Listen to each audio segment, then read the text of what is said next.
La matinée dorée de Pouilly, Saint Vincent de Paul, l'apôtre de la charité. Le soleil du printemps 1581 se levait lentement sur les campagnes verdoyantes de Pouilly, un petit village perdu au cœur du sud-ouest français. Entre les collines ondulantes de la Gascogne, où le vent murmurait d'anciens secrets à travers les chênes centenaires, s'élevait une modeste maison de pierre couverte de mousse. L'air matinal apportait l'arôme doux des fleurs sauvages, mêlé à l'odeur familière de la terre humide et du foin fraîchement coupé. Ce matin du 24 avril, les premiers rayons dorés du soleil illuminèrent une scène qui changerait à jamais l'histoire de la charité chrétienne. Entre les murs simples de cette habitation paysanne, où le feu de la cheminée crépitait doucement et les poutres de bois sombres racontèrent des histoires de générations passées, naquit un garçon destiné à révolutionner la manière dont le monde verrait les pauvres et les nécessiteux. La France du XVIe siècle était un pays de contrastes brutaux, tandis que la cour royale brillait dans ses palais dorés, ornés de riches tapisseries et de miroirs vénitiens, où la noblesse dansait au son des luttes et se banquetait d'exotiques mets, la population rurale vivait plongée dans une pauvreté qui frisait la misère. Les villages étaient fréquemment ravagés par la faim, les maladies et les guerres incessantes qui dévastèrent les champs.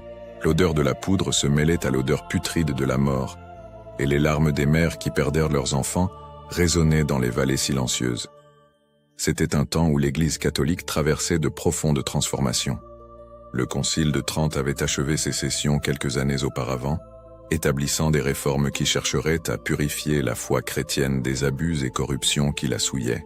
L'air était chargé d'une spiritualité renouvelée, mais aussi de tensions religieuses qui divisaient des communautés entières. Les cloches des églises rurales sonnaient non seulement pour annoncer les heures de prière, mais aussi pour alerter des dangers imminents et convoquer les fidèles à une foi plus authentique et engagée. Dans ce décor d'ombres et de lumière, Jean de Paul et Bertrande de Maurras, les parents du nouveau-né, étaient des représentants typiques de la classe paysanne française. Leurs mains calleuses du travail acharné de la terre témoignaient d'une vie dédiée à la lutte pour la survie. Jean, un homme de taille moyenne, le visage marqué par les intempéries, et les yeux profonds qui reflétaient la sagesse simple de ceux qui vivent proches de la nature, se levait avant le lever du soleil pour s'occuper de son troupeau et cultiver ses petits champs de blé et d'avoine. Bertrande, son épouse, était une femme de foi profonde, dont les prières silencieuses accompagnaient chaque geste de la journée. Ses doigts, habiles au filage et au tissage, créaient les vêtements qui habilleraient la famille durant les hivers rigoureux de la Gascogne. À la lumière vacillante des chandelles de suif, elle murmurait d'anciens cantiques en berçant ses enfants, leur transmettant non seulement la chaleur de l'affection maternelle, mais aussi les premiers enseignements sur Dieu et sur l'importance d'aider son prochain. La maison où Vincent naquit était un fidèle reflet de la condition sociale de sa famille. Les murs de pierre, blanchis à la chaux, gardèrent la fraîcheur durant l'été caniculaire et offraient une protection contre les pluies torrentielles de l'automne. Le toit de tuiles rouges, certaines déjà marquées par le temps, abritait un espace intérieur divisé en quelques pièces, la cuisine principale, où la famille se réunissait autour de la table en bois sombre pour les repas et les prières vespérales, la chambre des parents et un grenier, où dormaient les enfants sur des matelas de paille. Le sol en terre battue était couvert de nattes de jonc que Bertrande renouvelait à chaque saison. Dans la cuisine, le foyer à bois non seulement chauffait la maison durant les mois froids, mais servait aussi à préparer les repas simples qui soutenèrent la famille. Des soupes de légumes cultivées dans le potager, du pain noir fait de farine de seigle, du fromage de chèvre et, lors des occasions spéciales, une volaille élevée dans la cour. Mais il y avait quelque chose de spécial dans ce foyer qui transcendait ses limitations matérielles. La présence de Dieu se manifestait de manière tangible dans la routine quotidienne de la famille. Les prières matinales, récitées dans un français archaïque mêlé d'expressions latines que Bertrande avait apprises du curé local, résonnaient à travers les murs comme une musique céleste.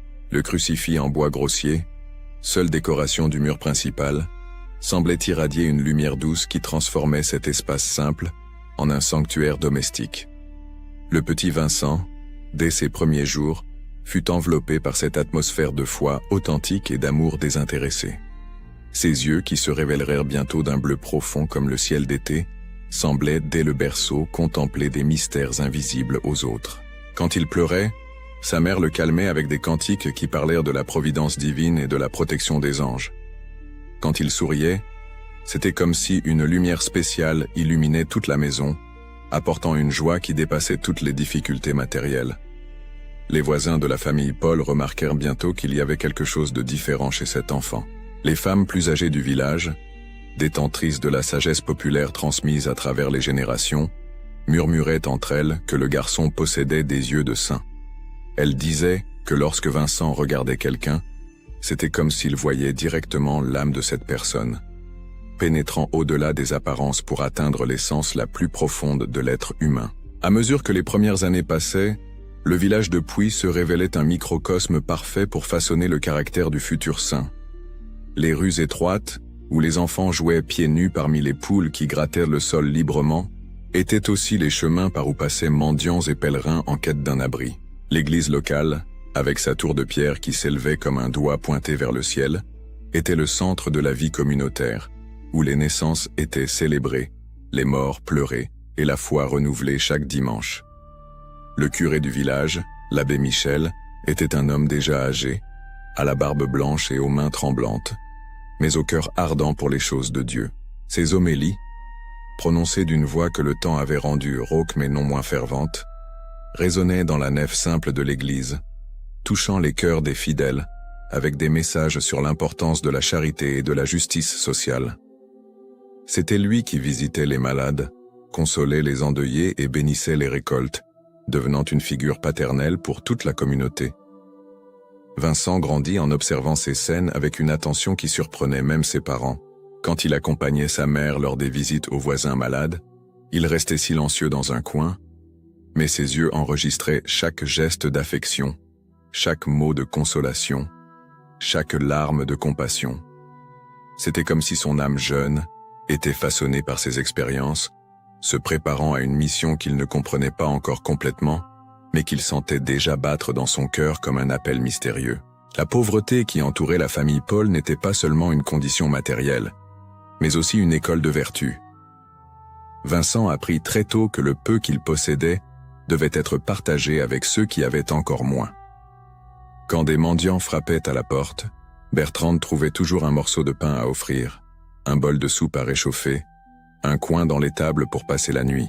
Ces scènes se sont profondément gravées dans la mémoire du garçon, créant dans son âme les premières semences de ce qui deviendrait plus tard une passion dévorante pour les pauvres et les nécessiteux. Les hivers à Puy étaient particulièrement rudes. La neige couvrait les champs comme un manteau blanc qui cachait la promesse du printemps, et le vent du nord apportait un froid perçant qui pénétrait jusqu'aux os. C'est durant ces époques difficiles que la solidarité communautaire se manifestait avec une plus grande intensité. Les familles s'entraidaient mutuellement, partageant bois de chauffage, aliments et chaleur humaine. Vincent observait ces manifestations d'amour fraternel avec une gratitude silencieuse qui nourrissait son âme comme le pain nourrissait son corps.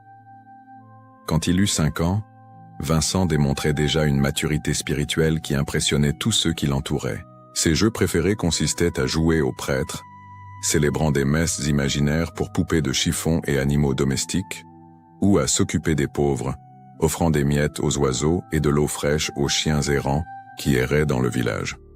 C'était comme si sa vocation s'annonçait déjà à travers ces gestes innocents, mais profondément significatifs. Les parents de Vincent perçurent bientôt que leur fils possédait un don naturel pour les études et une intelligence vive qui transcendait les limitations de l'environnement rural. Quand l'abbé Michel s'offrit à lui enseigner les premières lettres, le garçon absorba les connaissances avec une facilité qui frisait le prodige. En peu de temps, il lisait déjà les psaumes en latin avec une aisance qui faisait l'envie de jeunes beaucoup plus âgés. C'est alors que Jean de Paul prit une décision qui changerait complètement le destin de Vincent. Réunissant toutes ses économies, fruits d'années de labeur acharné et de privation, il décida d'envoyer son fils étudier dans la ville voisine de Dax. C'était un sacrifice immense pour une famille paysanne, mais Jean pressentait que son fils avait un destin spécial, une mission qui dépassait les horizons limités du village rural. Le départ de Vincent de Puy fut un moment chargé d'émotions contradictoires. La tristesse de la séparation se mêlait à l'espoir d'un avenir meilleur. Bertrande étreignit son fils les larmes aux yeux, murmurant des prières de protection à son oreille. Jean, essayant de dissimuler sa propre émotion, posa la main sur l'épaule du garçon et prononça des mots qui résonneraient pour le reste de la vie de Vincent.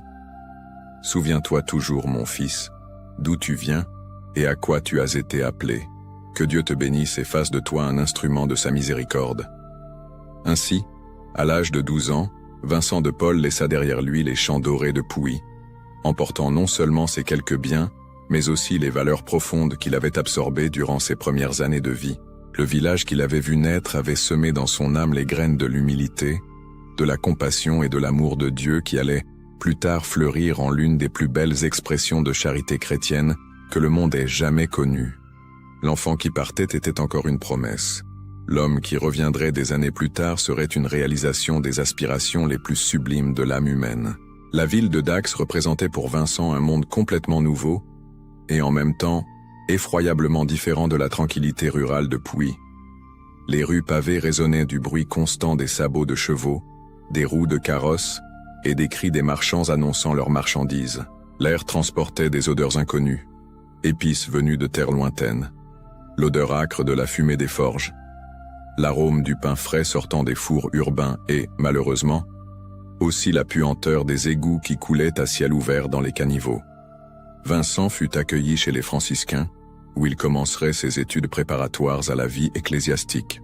Le monastère, avec ses hauts murs de pierre grise et ses couloirs silencieux, était un univers de contemplation et d'apprentissage qui contrastait dramatiquement avec l'agitation de la vie urbaine à l'extérieur. Les cloches du clocher marquaient les heures canoniques, créant une mélodie sacrée qui accompagnerait Vincent durant toutes ses années de formation. Le jeune étudiant se distingua rapidement parmi ses camarades par son intelligence aiguisée et sa facilité à assimiler les connaissances. Ses mains, encore calleuses du travail au champ, tenaient désormais avec dextérité la plume, traçant des lettres soignées tandis qu'il copiait des textes de théologie, de philosophie et d'écriture sainte. Mais il y avait quelque chose chez Vincent qui le différenciait des autres séminaristes. Une conscience profonde de ses origines humbles et une sensibilité particulière envers ceux qui souffraient. Durant ses années d'études à Dax, Vincent entretenait une correspondance régulière avec sa famille à Pouilly. Les lettres qu'il recevait de chez lui apportaient des nouvelles simples mais chargées d'amour. Les récoltes, la naissance d'animaux domestiques, les difficultés financières que la famille affrontait pour financer ses études. Chaque lettre renforçait dans son cœur l'importance de la mission qu'il avait embrassée et la responsabilité qu'il ressentait envers ceux qui faisaient des sacrifices pour permettre sa formation. C'est durant cette période que Vincent commença à expérimenter les premiers conflits internes qui marqueraient sa jeunesse. D'un côté, il ressentait une véritable vocation pour le sacerdoce et un amour croissant pour Dieu. De l'autre, il ne pouvait pas ignorer complètement les attraits du monde séculier et le désir naturel d'échapper à la pauvreté qui avait marqué son enfance. Ce dilemme interne créait des moments d'angoisse profonde, durant lesquels Vincent se retirait à la chapelle du monastère pour de longues heures de prière, cherchant à discerner la volonté divine au milieu des tempêtes de son jeune cœur. Le supérieur du monastère, frère Thomas d'Aquin, était un homme d'une grande sagesse spirituelle qui perçut rapidement le potentiel exceptionnel de Vincent. Ses conversations avec le jeune séminariste avaient lieu généralement en fin d'après-midi, lorsque les dernières lumières du jour pénétraient à travers les vitraux colorés de la bibliothèque monastique. « Mon fils, disait le vieux franciscain d'une voix posée, Dieu nous appelle non pas pour fuir nos origines, mais pour les transformer en instruments de sa grâce. Ta pauvreté n'est pas une honte, mais une bénédiction qui te permettra de comprendre le cœur des nécessiteux. » Ces mots pénétraient profondément dans l'âme de Vincent, mais il faudrait encore du temps pour qu'il en comprît pleinement le sens. Pour l'instant, le jeune séminariste se concentrait sur ses études avec une détermination de fer, se distinguant particulièrement en théologie morale et dans les Écritures saintes. Ses professeurs notaient que Vincent possédait une capacité spéciale à relier les enseignements théoriques aux situations pratiques de la vie quotidienne, démontrant une sagesse qui transcendait son jeune âge. À l'âge de 17 ans, Vincent acheva ses études à Dax et prit une décision qui démontrait autant son ambition que sa foi: se rendre à Toulouse pour étudier la théologie à l'université. C'était un pas audacieux pour un jeune homme d'origine humble, mais Vincent croyait qu'une formation plus solide le préparerait mieux à servir l'Église et, secrètement, espérait que cela lui procurerait également une position sociale plus élevée. Le voyage de Dax à Toulouse fut un périple tant physique que spirituel. Vincent parcourut à pied une grande partie du chemin, transportant ses quelques affaires dans un baluchon de toile épaisse. Durant ces jours de marche, il eut le temps de réfléchir à sa vie et à ses objectifs.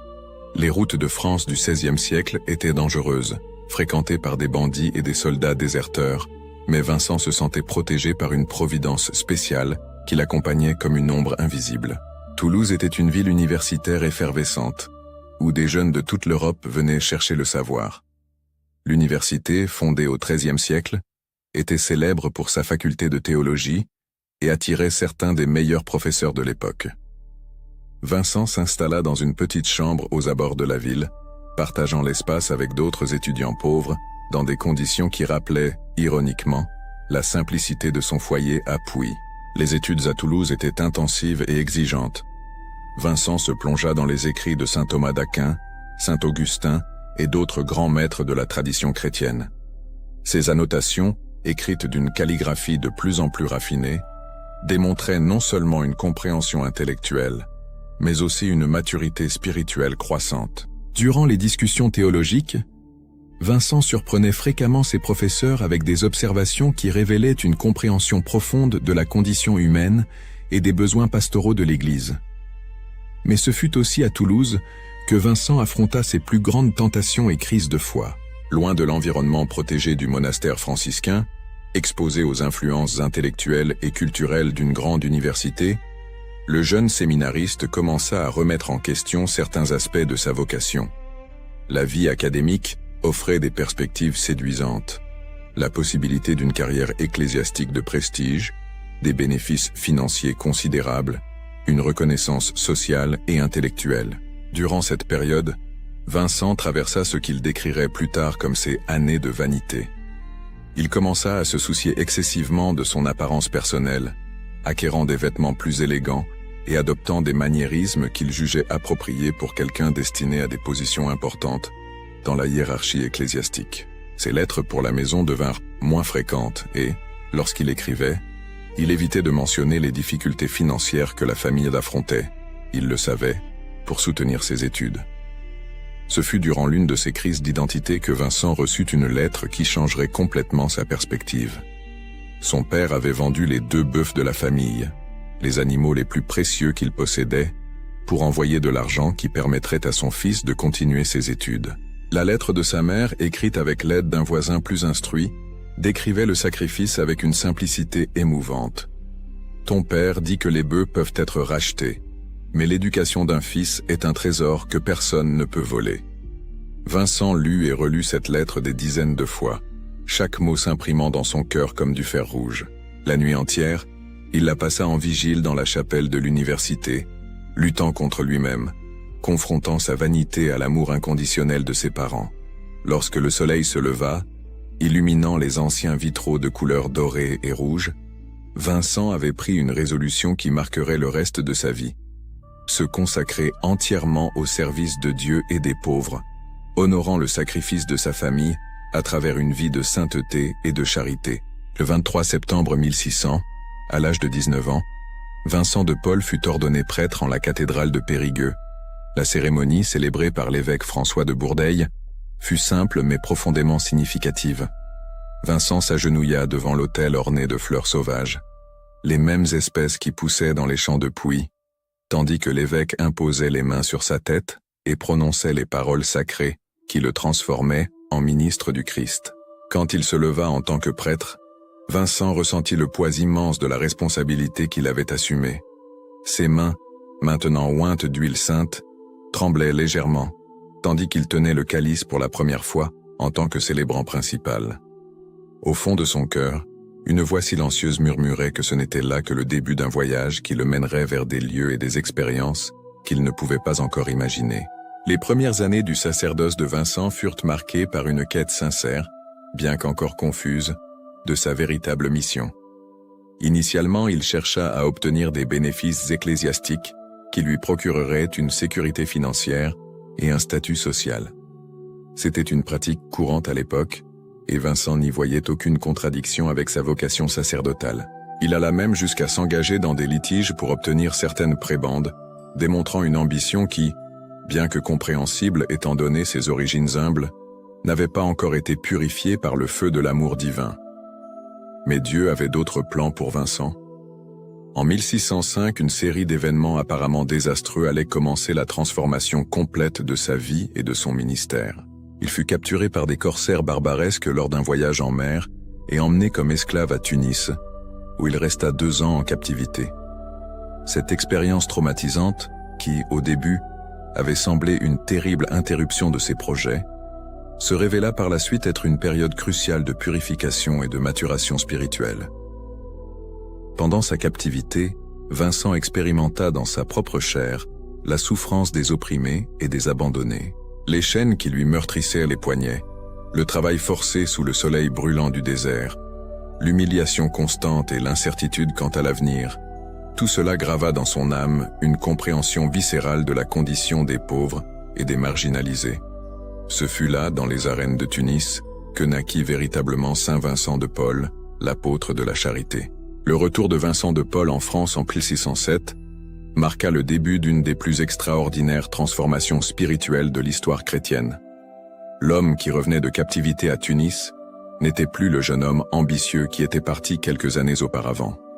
Ses yeux, autrefois brillants de rêves d'ascension sociale, reflétaient désormais une profondeur de compréhension de la souffrance humaine qui n'aurait pu être forgée que dans le creuset de la douleur elle-même.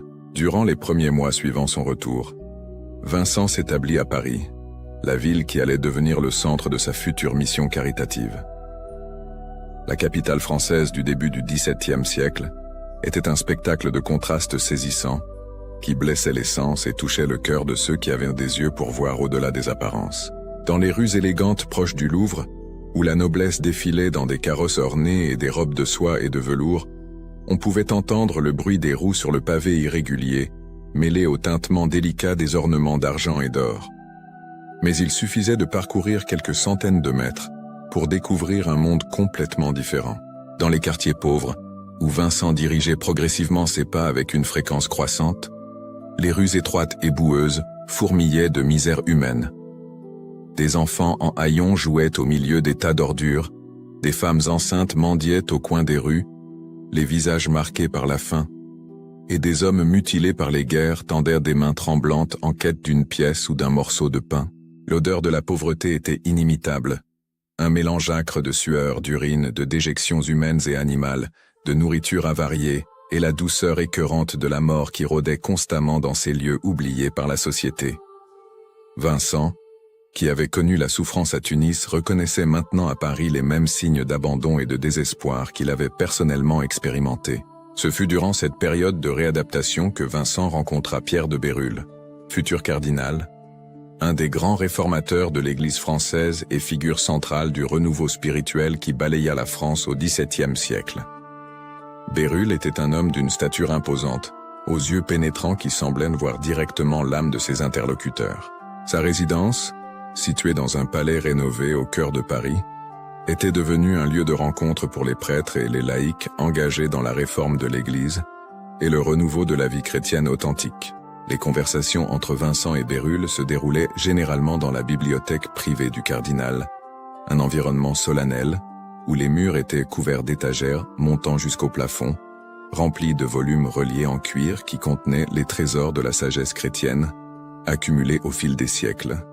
La lumière filtrée à travers de hautes fenêtres créait une atmosphère de recueillement qui facilitait la réflexion profonde et l'examen de conscience.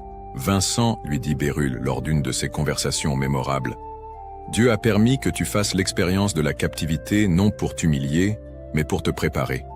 Maintenant, tu comprends par ta propre expérience ce que signifie être pauvre, abandonné, sans espérance. Cette compréhension est un trésor plus précieux que tous les bénéfices ecclésiastiques que tu pourrais ambitionner. Les paroles du cardinal résonnaient dans le cœur de Vincent comme des cloches qui réveillent une ville endormie. Sous la direction spirituelle de Bérulle, Vincent commença à redécouvrir le sens profond de sa vocation sacerdotale. Pendant de longues heures de prière dans la chapelle de la résidence cardinalice, devant le Saint-Sacrement exposé dans un ostensoir doré qui reflétait la lumière tremblante des bougies, Vincent expérimenta des moments d'illumination intérieure qui transformait complètement sa compréhension de Dieu, de lui-même et de sa mission dans le monde. En 1612, Bérulle proposa à Vincent d'assumer la fonction de curé à Clichy, une petite paroisse rurale aux environs de Paris. Au début, Vincent hésita. Après des années passées à vivre dans la capitale, la perspective de retourner à un environnement rural semblait un recul dans sa carrière ecclésiastique. Mais les paroles de son directeur spirituel furent décisives. C'est précisément dans les lieux petits et oubliés que Dieu réalise ses œuvres les plus grandioses. Va, et tu apprendras ce que signifie être pasteur selon le cœur du Christ. L'arrivée de Vincent à Clichy fut accueillie avec une curiosité mêlée d'espoir par les paroissiens.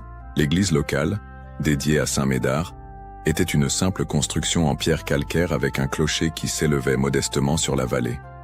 L'intérieur, éclairé par de petites fenêtres qui ne laissaient entrer que de timides faisceaux de lumière solaire, respirait une atmosphère de foi authentique et de simplicité qui toucha immédiatement le cœur du nouveau curé. Le presbytère, adjacent à l'église, était encore plus modeste que l'église elle-même. Il se composait de seulement 3 pièces. Un bureau où Vincent recevait les fidèles qui venaient chercher des conseils spirituels, une chambre spartiate avec un lit simple, un crucifix au mur et une petite étagère avec des livres de dévotion, et une cuisine où il préparait lui-même ses repas frugaux. Les premiers mois à Clichy furent une période de découverte mutuelle entre le curé et ses paroissiens. Vincent organisa sa routine de manière à être toujours disponible pour les besoins de ses ouailles. Il se levait avant l'aube pour célébrer la messe matinale, puis il parcourait les maisons du village, visitant les malades, consolant les personnes endeuillées, bénissant les enfants et offrant des conseils spirituels à tous ceux qui le cherchaient. Ce fut durant ces visites à domicile que Vincent eut sa première révélation profonde sur la vraie nature de la charité chrétienne. Par un après-midi d'hiver, alors que la neige couvrait les champs comme un manteau blanc et que le vent murmurait des mélodies mélancoliques à travers les branches nues des arbres, Vincent fut appelé à visiter une famille qui traversait une période d'extrême détresse. Le chef de famille était tombé malade, incapable de travailler, et l'épouse luttait pour nourrir 4 jeunes enfants, avec les maigres ressources qu'elle parvenait à obtenir, en lavant le linge pour des voisins plus fortunés. Quand Vincent entra dans la maison, si tant est qu'on put appeler maison cette construction précaire faite de bois et de torchis, avec des trous au plafond par où la neige s'infiltrait, il fut frappé par un spectacle qui marquerait à jamais son âme. Les 4 enfants, âgés de 2 à 8 ans, se serraient autour d'une cheminée où ne brûlaient que quelques branches humides qui produisaient plus de fumée que de chaleur. Leurs vêtements étaient des haillons cousus avec du fil grossier, et leurs visages émaciés reflétaient une faim qui allait bien au-delà des besoins physiques.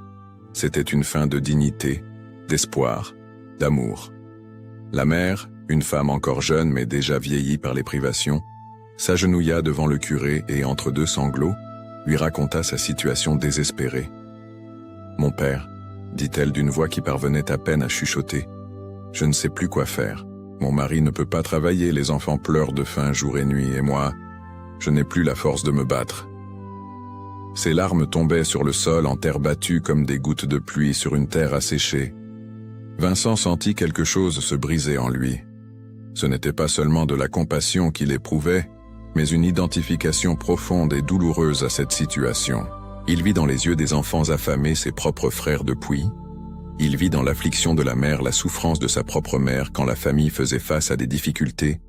Il vit dans l'homme malade tous les esclaves avec qui il avait vécu à Tunis. C'était comme si toutes les expériences de sa vie convergeaient à ce moment pour lui révéler une vérité cristalline. Le Christ était présent dans cette famille, dans le besoin, et lui, Vincent, avait l'opportunité et l'obligation de le servir à travers le service aux pauvres. Sans hésiter, Vincent vida complètement ses poches, remettant à la femme tout l'argent qu'il possédait. Mais il savait que cela ne suffisait pas. Il courut au presbytère et revint chargé de pain, de vin, de couvertures et de bois de chauffage. Pendant toute cette nuit, il resta avec la famille, consolant, priant, réchauffant les enfants dans ses propres bras et aidant à prendre soin du père malade. Quand le soleil se leva, illuminant un monde transformé par la neige fraîche, Vincent avait découvert sa véritable vocation. Il ne serait pas seulement un curé ordinaire, accomplissant des routines ecclésiastiques et administrant des sacrements. Il serait un serviteur des pauvres, un instrument de Dieu pour apporter du réconfort à ceux qui en avaient le plus besoin. Cette nuit à Clichy fut le moment de sa conversion définitive, quand il comprit que servir les pauvres était servir le Christ lui-même. En 1617, Vincent reçut une invitation qui changerait complètement le cours de sa vie et ouvrirait les portes à sa mission universelle de charité. La famille de Gondi, l'une des plus influentes de France, sollicita ses services comme chapelain et précepteur de leurs enfants. Philippe Emmanuel de Gondi, général des galères royales, et son épouse Françoise Marguerite de Silly étaient des personnes profondément religieuses qui reconnaissaient en Vincent non seulement un prêtre érudit, mais un authentique homme de Dieu. La résidence des Gondi était un magnifique palais situé au cœur de Paris, où la richesse se manifestait dans chaque détail. Des tapisseries flamandes ornèrent les murs, des cristaux de Venise décorèrent les salons, et des œuvres d'art de maîtres renommés créaient une atmosphère de raffinement aristocratique. Pour Vincent, habitué à la simplicité de Clichy, cet environnement représentait un contraste choquant qui le faisait constamment réfléchir aux inégalités sociales de son époque. Mais ce fut justement cette position privilégiée qui permit à Vincent de connaître de près la situation désespérée des paysans qui travaillaient sur les propriétés rurales de la famille Gondi. Lors de ses voyages dans les propriétés familiales, Vincent découvrit des villages entiers plongés dans l'ignorance religieuse et la misère matérielle. Les paysans, abandonnés pendant des décennies sans assistance spirituelle adéquate, vivaient dans des conditions inhumaines qui blessaient profondément le cœur pastoral du saint. Ce fut lors d'une de ses visites, dans le village de Folleville, que se produisit l'événement qui marquerait officiellement le début de la mission vincentienne parmi les pauvres ruraux. Le 25 janvier 1617, jour de la conversion de Saint Paul, Vincent fut appelé pour entendre la confession d'un paysan mourant. L'homme, nommé Guillaume, avait passé des années à vivre en péché mortel, mais n'avait jamais trouvé un prêtre qui se souciait vraiment de son âme. Quand Vincent arriva à la cabane où Guillaume agonisait, il trouva une scène qui se graverait pour toujours dans sa mémoire. Le mourant était allongé sur une paillasse pourrie, entouré de sa famille en pleurs. L'environnement exhalait une forte odeur de pauvreté, de maladie et de proximité de la mort. Mais quand Guillaume vit Vincent, ses yeux s'illuminèrent d'une espérance qui transcendait les circonstances matérielles. « Père, » murmura le mourant d'une voix faible, « durant toute ma vie, j'ai commis des péchés terribles, mais je n'ai jamais trouvé personne qui se souciait de mon âme. Les prêtres que j'ai connus étaient trop occupés par leurs propres affaires pour prêter attention à un pauvre paysan comme moi. » Ces mots frappèrent Vincent comme des flèches de feu, lui révélant la terrible réalité de l'abandon spirituel dans lequel vivaient les pauvres. Pendant plusieurs heures, Vincent resta aux côtés de Guillaume, écoutant sa confession avec une patience et une charité qui transformèrent dans ses derniers moments de vie en une expérience de profonde paix et de réconciliation avec Dieu. Quand l'homme expira, son visage reflétait une sérénité qui émut tous les présents. L'épouse de Guillaume, entre des larmes de gratitude, dit à Vincent « Père, si vous n'aviez pas été là, mon mari serait mort désespéré. Vous lui avez rendu l'espérance et la paix. » Cet événement eut un impact dévastateur sur Vincent. Ce même après-midi, il prêcha un sermon dans l'église locale sur l'importance d'une confession bien faite, qui provoqua une véritable émotion spirituelle parmi les paysans.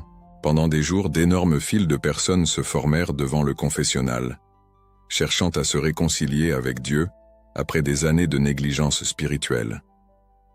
Vincent comprit alors qu'il avait découvert sa véritable mission: évangéliser les pauvres et organiser la charité de manière systématique et efficace.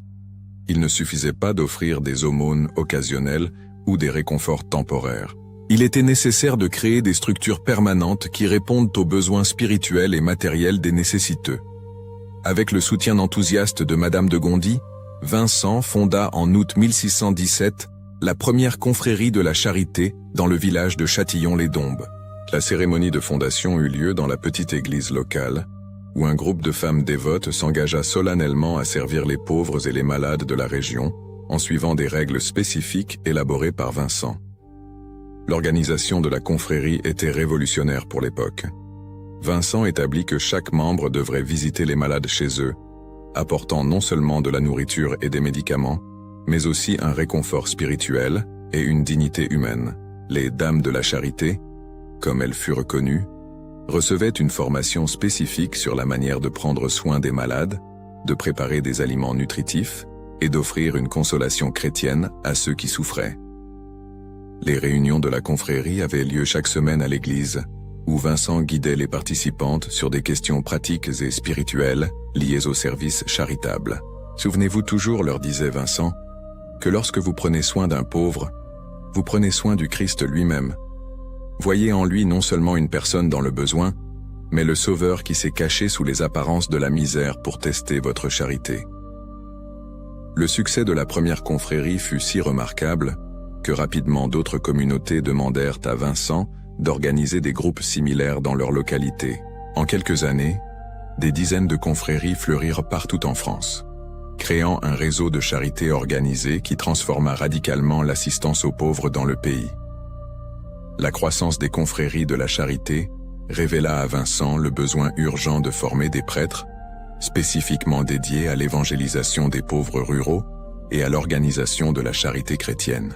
La plupart du clergé de l'époque se concentrait dans les villes et montrait peu d'intérêt pour les paysans, considérés comme ignorants et indignes d'une attention spéciale. Vincent savait qu'il était nécessaire de révolutionner cette mentalité et de former une nouvelle génération de missionnaires. En 1625, avec le soutien financier de la famille de Gondi, Vincent fonda la Congrégation de la Mission, connue par la suite sous le nom de Lazaristes, en raison de l'ancien prieuré de Saint-Lazare à Paris, où ils établirent leur maison principale. La cérémonie de fondation eut lieu dans une atmosphère de profonde émotion et d'engagement spirituel, avec Vincent et les premiers compagnons prononçant des vœux spéciaux de dévouement aux pauvres. La maison de Saint-Lazare devint rapidement un centre foisonnant d'activités missionnaires. Les anciens murs du prieuré résonnaient constamment du son des préparatifs de mission, voix de séminaristes étudiant l'homilétique populaire, bruit de carrosses étant chargés de matériel pour les missions rurales, et les prières communautaires qui marquaient le rythme de la vie religieuse. Vincent établit un programme de formation rigoureux pour les missionnaires. Outre les études théologiques traditionnelles, les candidats recevaient une préparation spécifique en médecine de base, en agriculture et en technique d'organisation communautaire. Un missionnaire des pauvres, disait Vincent, doit être capable de guérir aussi bien les âmes que les corps, doit comprendre les problèmes pratiques de la vie rurale et savoir organiser les communautés pour qu'elles s'entraident mutuellement. Les missions organisées par les lazaristes suivaient une méthode soigneusement élaborée par Vincent. Ils arrivaient discrètement dans les villages, s'installaient dans de simples auberges et commençaient par visiter les familles les plus pauvres. Pendant 2 ou 3 semaines, ils prêchaient des sermons adaptés au langage populaire, entendaient les confessions, organisaient la catéchèse pour enfants et adultes et établissaient des confréries de la charité locale avant de partir pour d'autres localités. L'impact de ces missions était extraordinaire. Des villages entiers connaissaient de véritables transformations spirituelles et sociales. Des familles se réconciliaient après des années de querelles, des jeunes découvraient des vocations religieuses, et des communautés apprenaient à s'organiser pour affronter collectivement des problèmes comme la faim, les maladies et l'abandon d'enfants orphelins. Parallèlement au développement de la congrégation de la mission, Vincent percevait la nécessité de disposer de femmes spécifiquement préparées pour le service direct aux pauvres. Les Dames de la Charité, malgré leur admirable dévouement, avaient des limitations imposées par leurs conditions sociales aristocratiques. Elles ne pouvaient pas résider en permanence dans les quartiers pauvres, ni se consacrer entièrement aux soins des nécessiteux. Ce fut alors que Vincent fit la connaissance de Louise de Marillac, une veuve d'origine noble qui deviendrait sa principale collaboratrice dans l'organisation de la charité féminine. Louise était une femme d'une intelligence exceptionnelle, profondément spirituelle et dotée de capacités organisationnelles extraordinaires. Sa rencontre avec Vincent, en 1625, fut providentielle pour le développement des œuvres de charité. Pendant des années, Louise visita les confréries de la charité existantes, évaluant leur fonctionnement et identifiant les besoins d'amélioration. Ses lettres à Vincent, écrites d'une élégante calligraphie mais révélant un esprit pratique et observateur, contenaient des analyses détaillées sur les défis rencontrés par les œuvres de charité et des suggestions concrètes pour les résoudre. En 1633, Vincent et Louise firent un pas décisif. fonder une communauté de femmes qui se consacrerait entièrement au service des pauvres, sans la clôture traditionnelle des religieuses de l'époque. C'est ainsi que naquirent les Filles de la Charité, une innovation révolutionnaire qui scandalisa de nombreux secteurs conservateurs de l'Église, mais qui se révéla l'une des initiatives les plus fécondes de l'histoire de la charité chrétienne. Les premières Filles de la Charité étaient de jeunes filles d'origine humble, beaucoup d'entre elles des paysannes, que Vincent et Louise formaient avec soin pour le service charitable. La maison principale, située rue du Faubourg Saint-Denis à Paris, devint un centre de formation où les jeunes filles apprenaient non seulement la spiritualité et les pratiques religieuses, mais aussi les soins infirmiers, la pharmacie de base, l'éducation des enfants et l'administration des œuvres sociales. La formation des Filles de la Charité était révolutionnaire pour l'époque. Vicente insistait pour qu'elles soient filles du peuple pour servir le peuple, capables de comprendre intimement les besoins des pauvres car elles partageaient leur origine sociale. « Vos maisons seront les maisons des malades », leur disait Vincent. « Votre cellule sera une chambre louée. Votre cloître sera les rues de la ville. Votre clôture sera l'obéissance. Votre voile sera la sainte modestie. » Durant les années d'intense activité caritative, la figure de Vincent de Paul fut entourée d'une aura de sainteté qui se manifestait à travers des événements extraordinaires que ses contemporains interprétaient comme des miracles. Bien que Vincent ait toujours cherché à minimiser de telles occurrences, attribuant tout bienfait à la miséricorde divine et non à ses mérites personnels, les témoins de sa vie enregistrèrent d'innombrables épisodes qui transcendaient les lois naturelles. L'un des miracles les plus documentés eut lieu durant une grave épidémie de peste qui ravagea Paris en 1638. La maladie se propageait rapidement dans les quartiers pauvres, où les conditions d'hygiène précaires facilitèrent la contagion. Des familles entières étaient décimées en quelques jours, et la terreur s'empara de la population. De nombreux membres du clergé abandonnèrent la ville, mais Vincent et ses filles de la charité demeurèrent, multipliant leurs efforts pour assister les malades. Pendant ces semaines terribles, plusieurs personnes rapportèrent que Vincent possédait le don de guérir par l'imposition des mains et la prière. Maria González, une veuve espagnole qui vivait dans le quartier de Saint-Antoine, témoigna plus tard que son fils de 8 ans agonisait de la peste quand Vincent arriva chez elle. Le saint s'agenouilla près du lit de l'enfant, pria silencieusement pendant quelques minutes, puis posa ses mains sur la tête du garçon fiévreux. Immédiatement, la fièvre tomba et en quelques heures, l'enfant fut complètement guéri.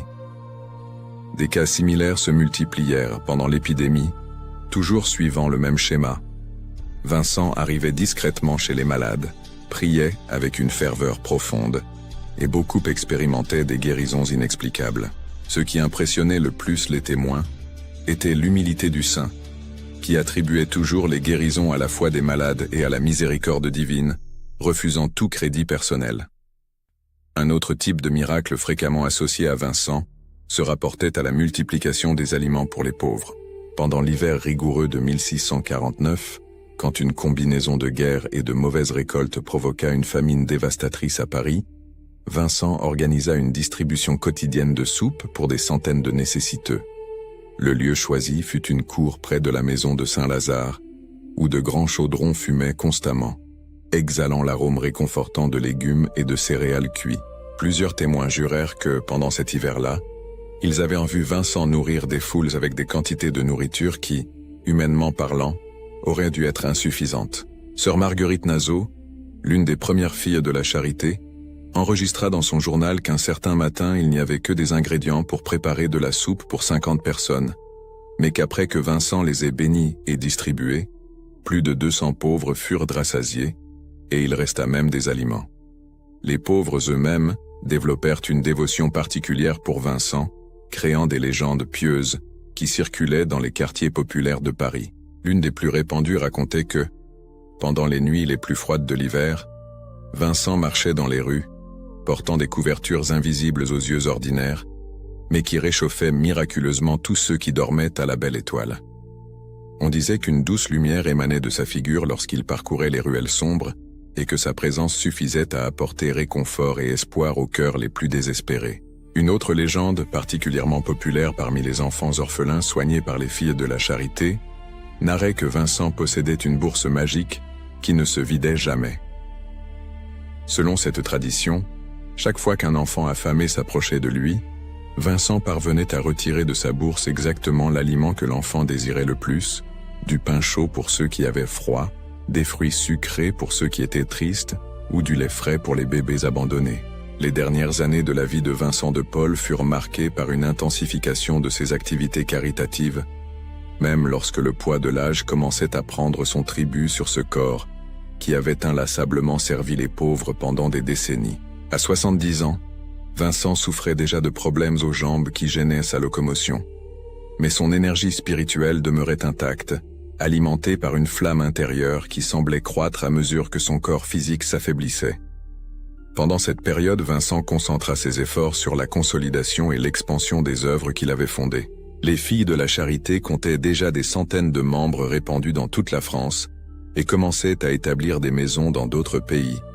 La congrégation de la mission était devenue une force puissante d'évangélisation et de charité, avec des missionnaires œuvrant des galères royales jusqu'aux villages les plus reculés du royaume. Vincent manifestait une préoccupation particulière pour la formation continue de ses collaborateurs. Lors de ses dernières conférences aux Filles de la Charité, sa voix, bien qu'affaiblie par l'âge, parvenait encore à transmettre la ferveur qui avait caractérisé toute sa vie. « Mes filles, leur disait-il dans l'une de ses dernières exhortations, souvenez-vous toujours que vous avez été appelés à être la providence visible de Dieu pour les pauvres. Quand vos forces vous manqueront, quand les difficultés sembleront insurmontables, rappelez-vous que servir les pauvres, c'est servir les anges, car le Christ s'est caché parmi les nécessiteux. » En septembre 1660, Vincent sentait que l'heure de sa rencontre définitive avec Dieu approchait. Pendant des semaines, il avait expérimenté une sérénité particulière, comme si une paix profonde avait envahi son âme fatiguée. Il continuait à célébrer la messe quotidiennement et à recevoir des visiteurs. Mais tous notaient qu'il y avait quelque chose de différent dans son comportement. Un détachement serein des choses terrestres et une concentration croissante sur les réalités éternelles. Au matin du 27 septembre 1660, Vincent se leva comme à son habitude avant l'aube pour célébrer la messe matinale. Après s'être habillé, il s'assit sur une chaise près de la fenêtre de sa chambre, d'où il pouvait contempler le jardin de la maison de Saint-Lazare. C'était une journée d'automne typique de Paris, avec des feuilles dorées tombant doucement des arbres et une brise fraîche qui portait l'arôme des dernières fleurs de la saison. À 6 heures du matin, lorsqu'un confrère vint l'appeler pour la messe, il trouva Vincent assis sereinement sur la chaise, les yeux fermés et les mains jointes en prière. Il avait expiré doucement, sans agonie ni souffrance, comme une bougie qui s'éteint doucement lorsque sa cire est épuisée.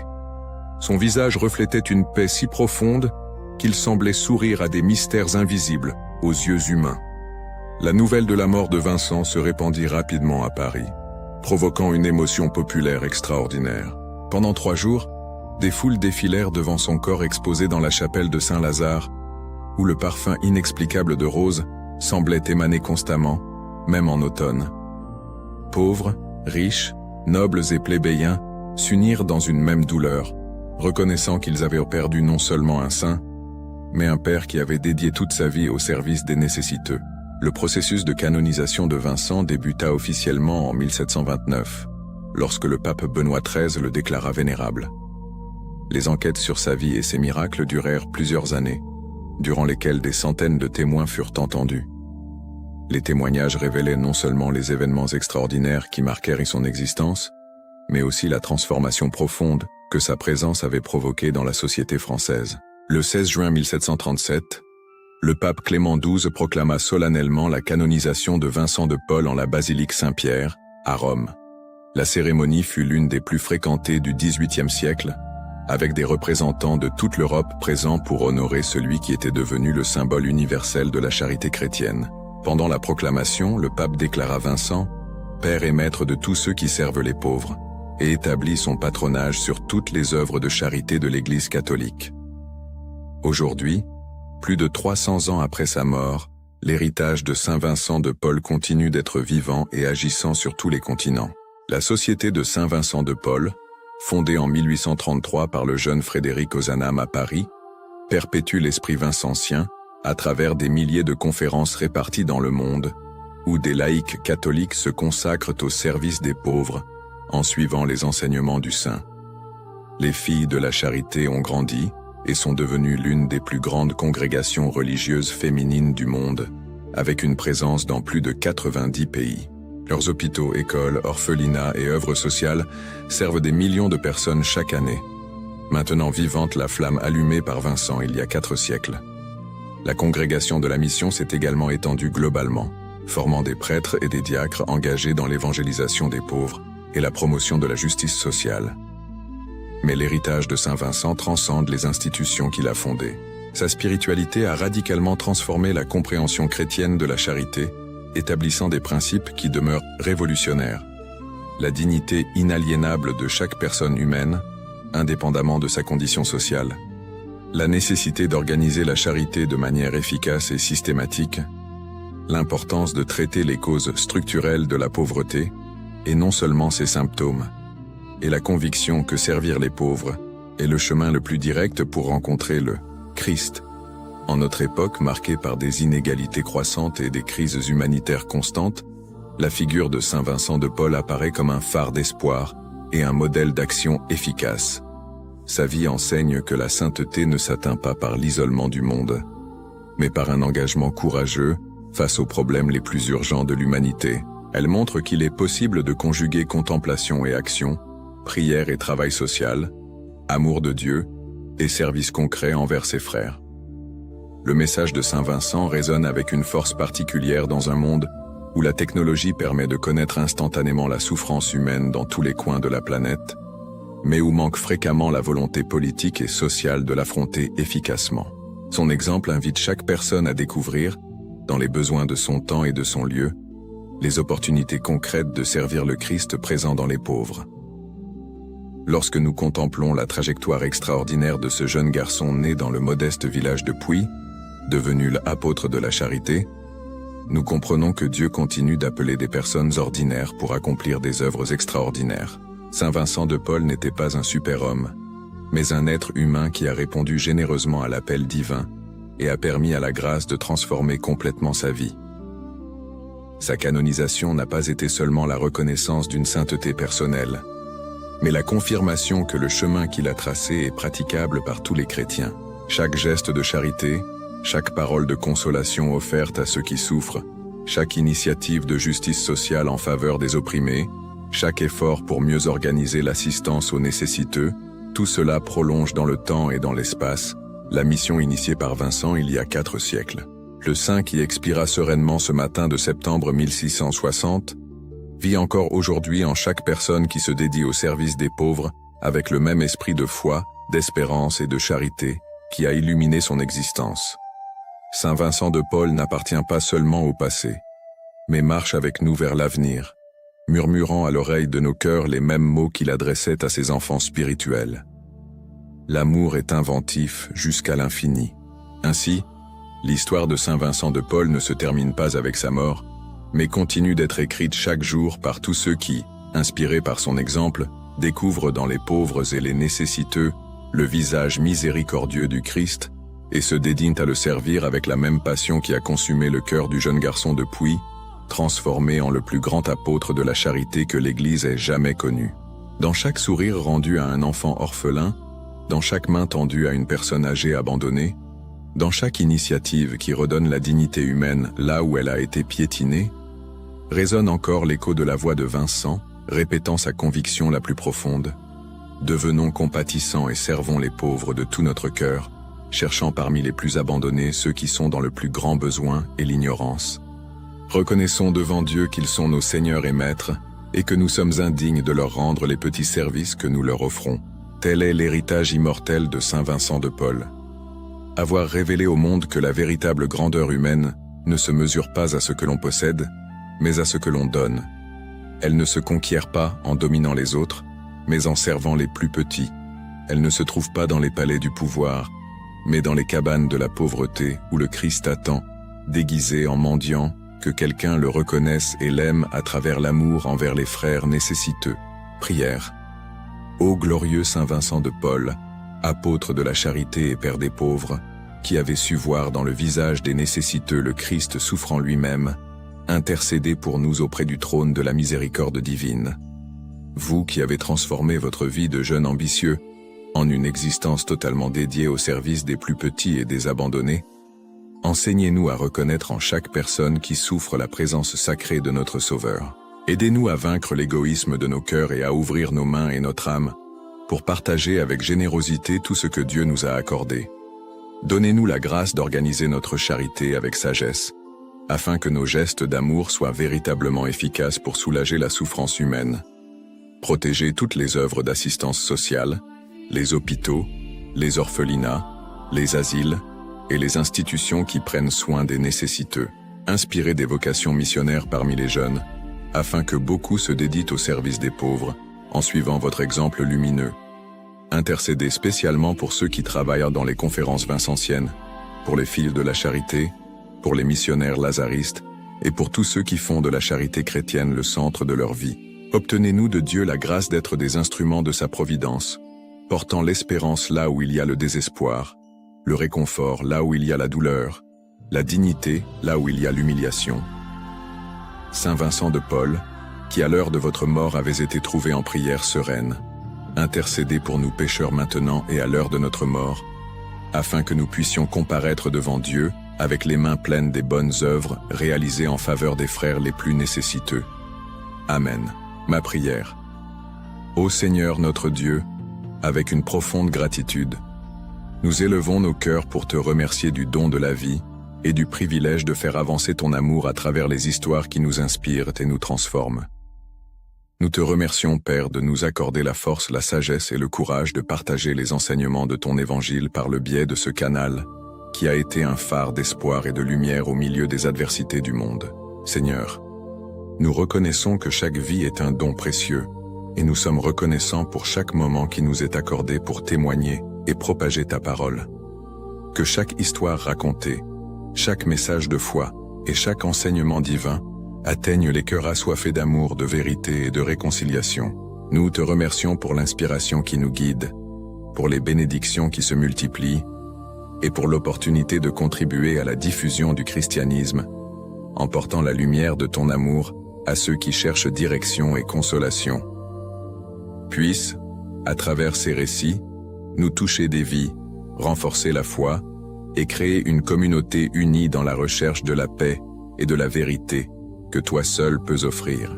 Que ta grâce continue de nous éclairer, et que nous puissions être des instruments de ta miséricorde et de ta compassion, reflétant la beauté de ton amour en chaque parole et chaque geste. Au nom de Jésus, notre Sauveur, nous te remercions de nous permettre de participer à cette mission sacrée. Amen. L'extraordinaire parcours de Saint Vincent de Paul nous révèle une vérité profonde et transformatrice.